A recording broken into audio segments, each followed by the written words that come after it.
On this season, we've been talking about navigating the future of work, this term that everybody's been referring to, the future of work, which the reality is we know that the future of work is still being created by us all. But today, remote work has become necessary for so many people and certainly chosen by some as well. But as we continue to learn how to lead and create culture with remote workforces, let us just name this outright, that virtual meetings can be done better.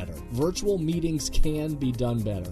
So on today's episode, we'll focus on a few key areas to improve our virtual meetings.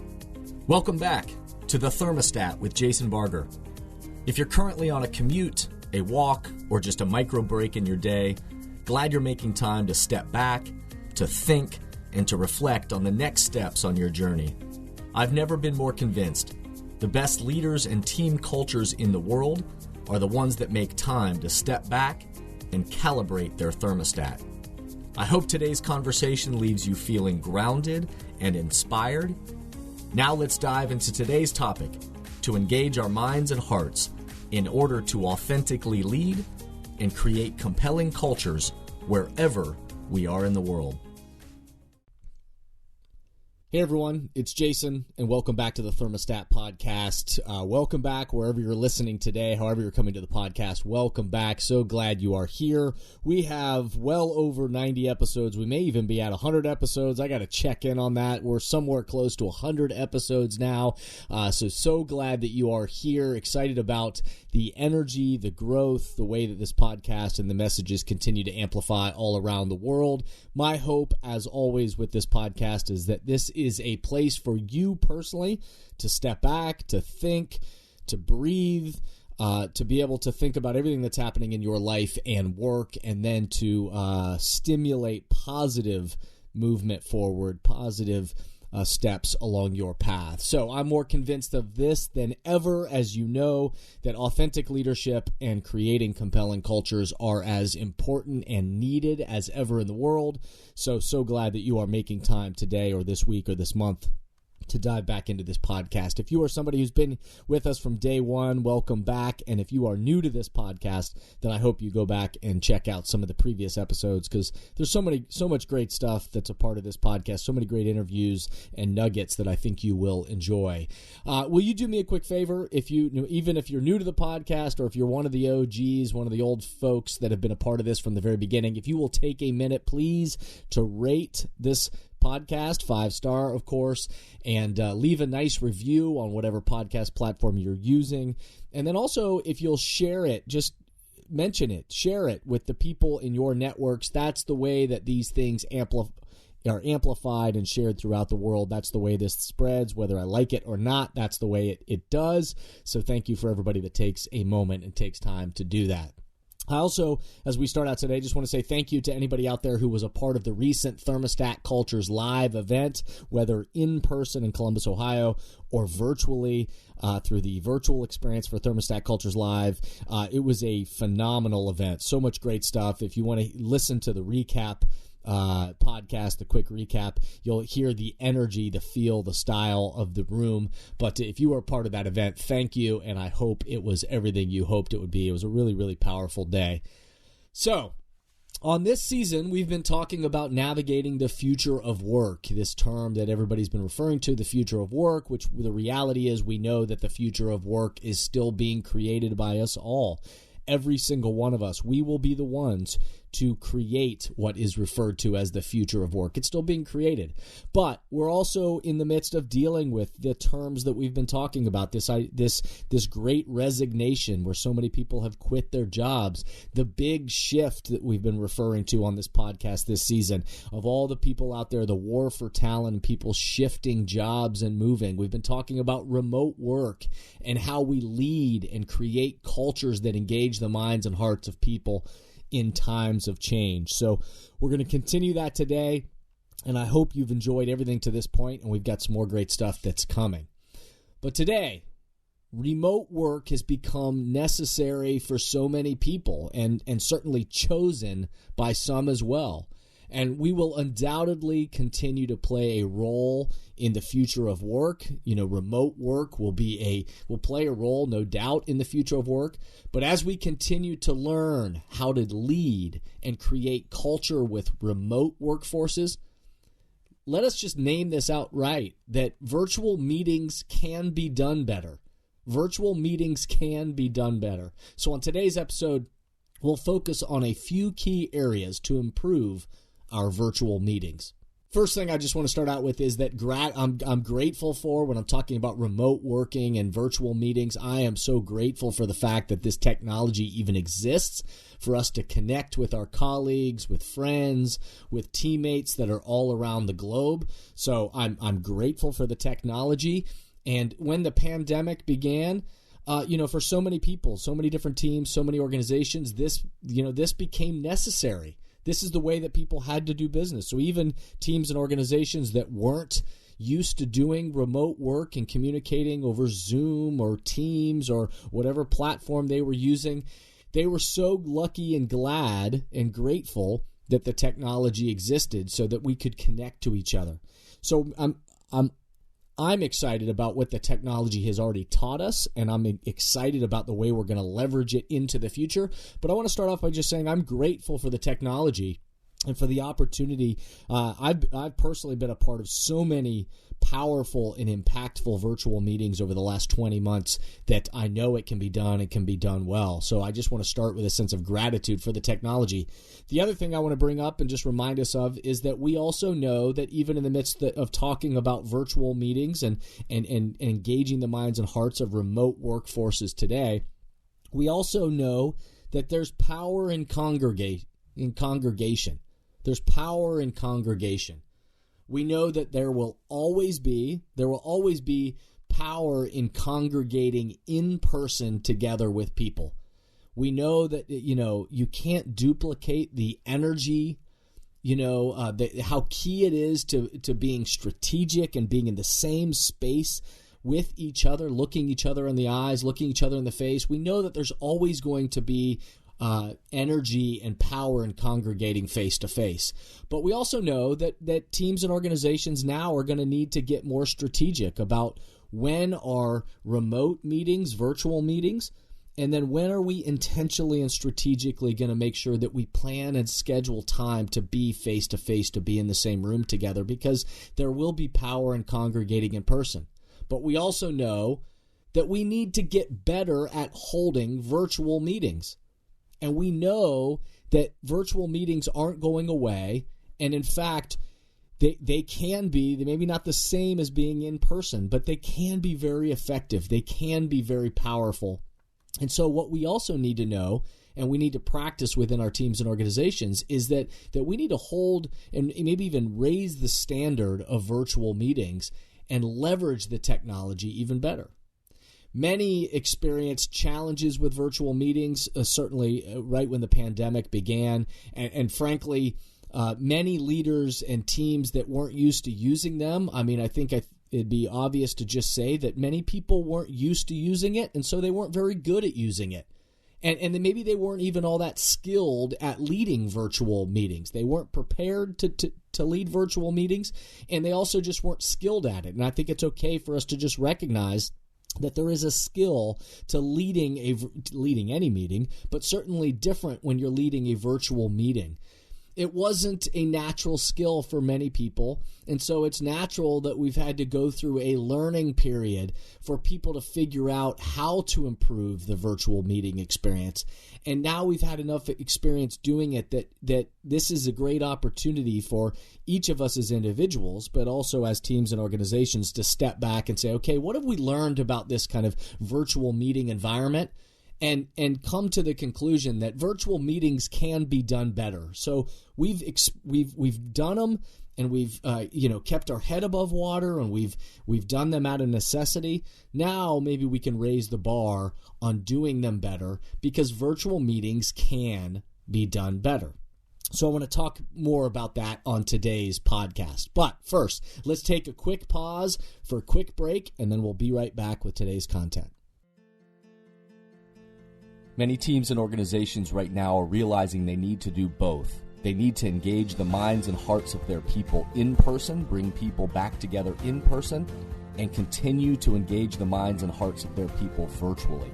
So whether you're planning that next event, that power in congregation, the power and the energy that comes from bringing all your people into the same room, into the same space for that important meeting or conference, and you need a powerful keynote speech or facilitated team discussion or facilitated conversation that is the currency for change about leadership, about the culture that you're trying to create together, or the mindset that is needed to navigate all that is in front of you, whether you're planning that in person or you need to do that virtually. I hope that we can be a resource to you and support you in that effort. If so, contact us at jasonvbarger.com, at jasonvbarger.com, if we can partner with you to help engage the minds and hearts of your people in these important times. So the first thing I'll share is that the obvious thing that we recognized right when everybody began to go to virtual meetings and be working in remote working environments, there were many challenges that people experienced right away. One of those things is that people were on at all times. That what that meant was that because all meetings went virtual and everybody was remote, that meant that everybody was always accessible. And it also led to a lot of teams and a lot of companies getting into the habit or creating the culture where they were stacking up virtual meeting after virtual meeting. And so I tell you that many of the teams and organizations that I support, one of the things that I started to hear was that people were, every 30 minutes they had a new virtual, meeting set up, and so they were going right up to the wire on one, and then they'd say, okay, I got to go. I got another one of these. And they'd hop off that one. They'd jump on another one a minute late, and they say, sorry, I'm just running from another meeting. And so we got into habit because there was the gift of no travel time. Unfortunately, one of the bad habits that people started to get into was stacking these meetings on top of each other. And what that meant was that we were leaving no margin, no extra time, because our travel time was off or our in-between meeting time was separated. We were leaving no time in the margins for planning and then oftentimes for follow-through. Because we were ending one meeting and then jumping to the next meeting, people reported that they would go through a whole day and then they'd have to track back each meeting to try to say, okay, what did we say we were going to do coming out of those meetings? So just because we were accessible all the time and stacking these meetings up absolutely didn't mean that teams were being more effective. And certainly some of the burnout and then the follow-through also was a real problem. The other thing that people reported, and research and study shows this as well, especially right as the pandemic began, is that the virtual environment was just boring. That even though some people experienced an appreciation for the fact that they could be at home, that they could be in their sweats, that they could be behind a screen, that they didn't have to travel in, the overwhelming feeling from people is that too many virtual meetings just became boring, because the style and the way that people were leading virtual meetings became just report outs, or just where they would go around the little Brady Bunch screen and just have a quick report out from people. Or people reported that there was just death by spreadsheet, somebody talking over and over and over again and pulling up spreadsheet after spreadsheet, or PowerPoint, death by PowerPoint, and that everyone else on the call was just there to quote-unquote listen. And so there was a lot of one-way communication that was taking place.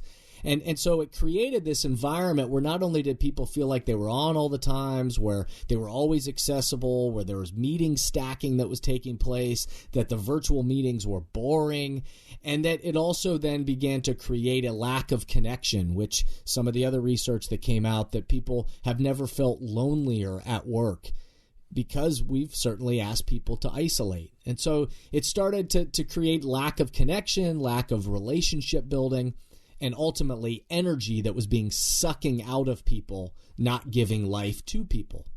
So on today's podcast about virtual meetings that can be done better, we're going to talk about 4 reminders of ways that virtual meetings can be done better. We can be better at these 4 things. We need to be better with 1, timing.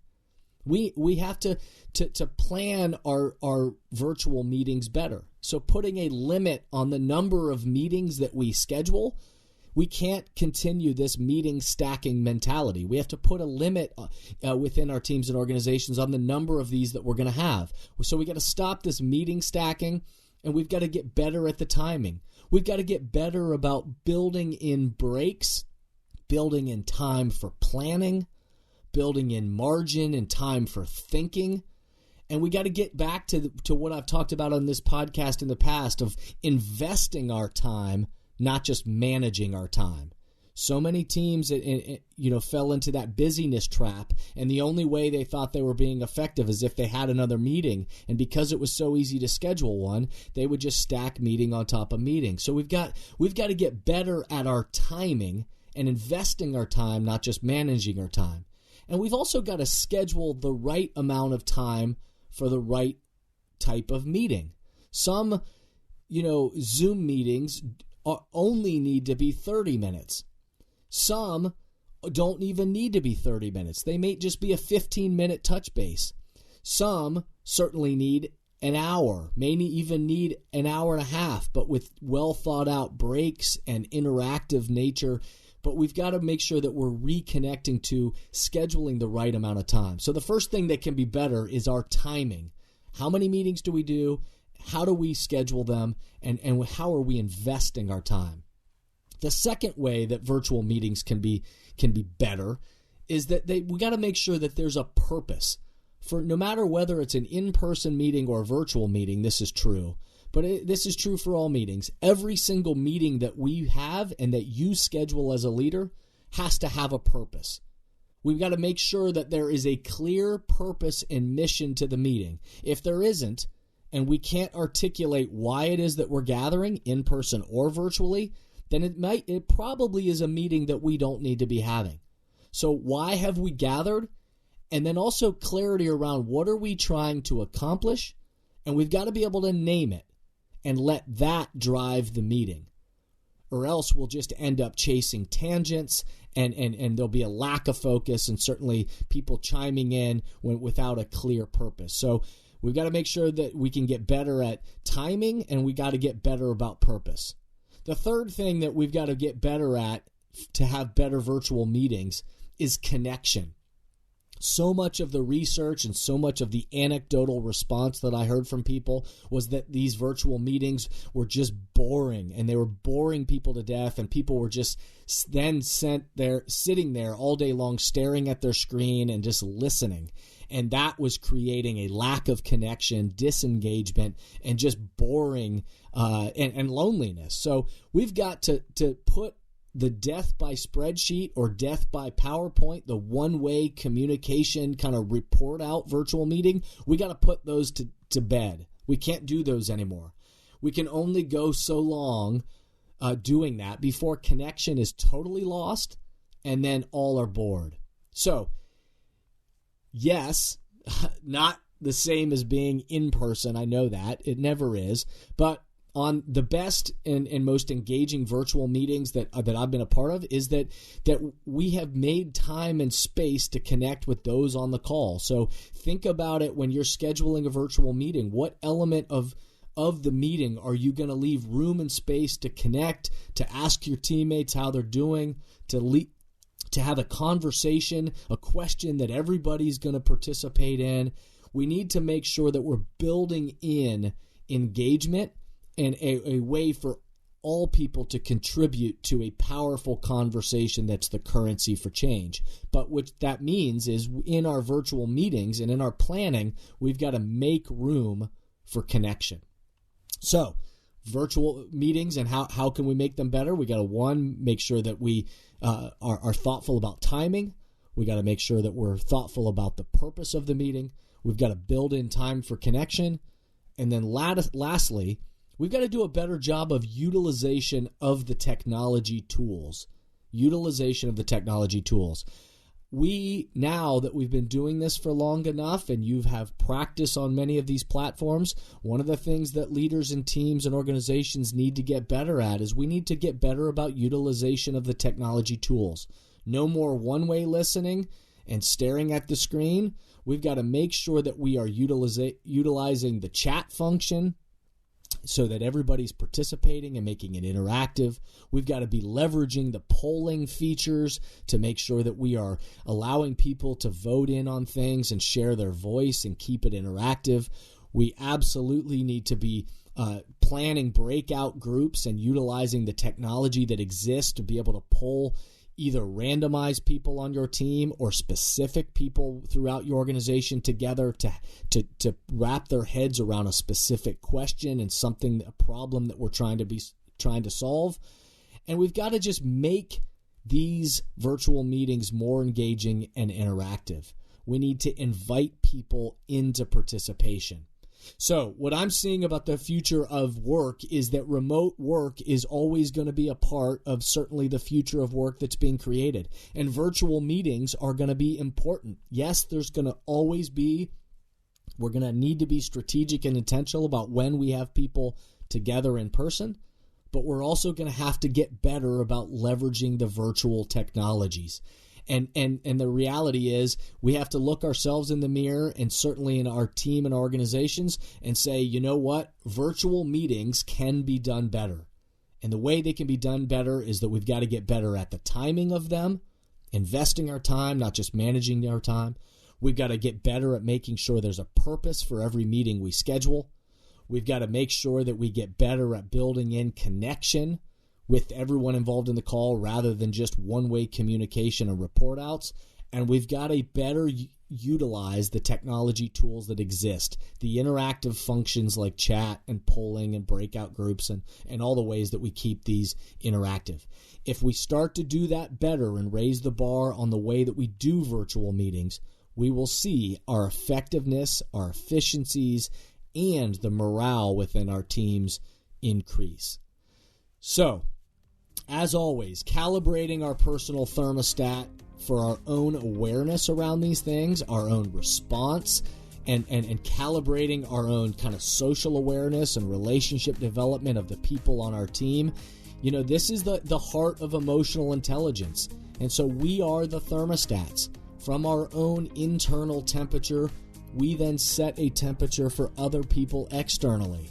So, based on what we're recognizing in ourselves and what we're recognizing in others, we need to make sure that our response and our behavior, that action that we're going to put out, is in alignment with the temperature that we're trying to set. So as always, I'll leave you with some questions to ponder for the podcast for this week. In what ways could you improve your virtual meetings? If virtual meetings can be done better, in what ways could you improve your virtual meetings? Is it something to do with the timing, the purpose, the connection, or the utilization of those technology tools? What are you proactively doing to engage the minds and hearts of those in your meetings? I hope you'll keep tuning in.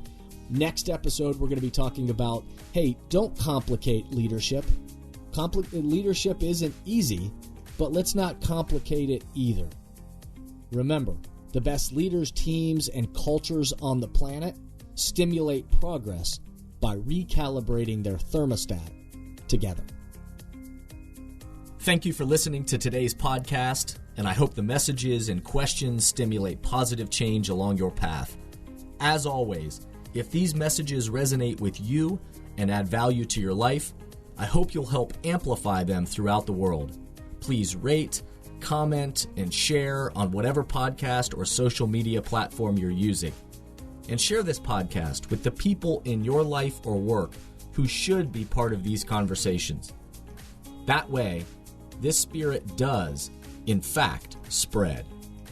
If these messages or developing leaders and culture would be helpful to your organization, or you have a question or comment about this podcast, please contact us at jasonvbarger.com. And remember, we all are ambassadors for the culture we want to create in our life and work. We have to own the vision we want to be a part of, The future of leadership is you, is me, is us. Be a thermostat.